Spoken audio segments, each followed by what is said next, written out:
Good evening. Our big story at 6. A woman sharing her ordeal during a dramatic standoff that happened over the weekend. She ended up running out of her apartment, her fiancé chasing her with a gun naked and shooting at police, then shooting her dogs before turning the gun on himself. Tonight we're hearing from that woman who ran for her life, literally, and who's obviously still shaken by her ordeal. In fact, she wanted us to shield her face from the camera. Team 12's Michael Dowdna is live in the Alert Center. And Michael, this is a rare look, I think, at what can happen to victims in a headline-grabbing crime.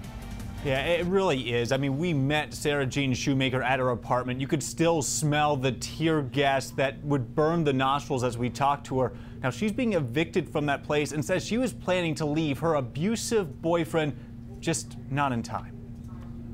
It was just a little too late. Sarah Jean hiding her face to cover up the bruises from the events of last week, which left her apartment in shambles, shattered glass on the floor. I was leaving him the day this happened. Sarah says Daniel Sudbury asked her to marry him earlier this year, but in the last 2 months, he became violent, bruising her face and threatening her that if she ever left him, there would be consequences. If I leave you, you're gonna kill my dogs, and if you can get to me, you're gonna kill me. Still, on September 28th, Sarah said she got the courage to leave, but around noon, the two had an argument which turned physical. He grabbed me by the back of my bun, threw me down, and he stood over me butt naked and asked me, "Which side is your cracked rib on?" Sudbury would kick her on both sides of her ribs and punch her in the face. And then he started kicking each side of my head like a soccer ball.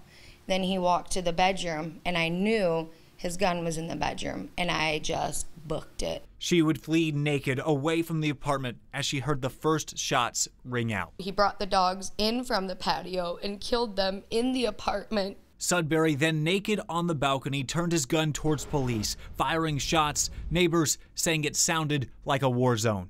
Pop, pop, pop, pop, over and over again. He was trying to get to me. He just was shooting at the wrong car. A police car peppered with bullets. In the end, Sudbury turned the gun on himself, while Sarah left with her property destroyed, without a place to call home, and with her dogs, Bear and Jake, gone. That's all I have.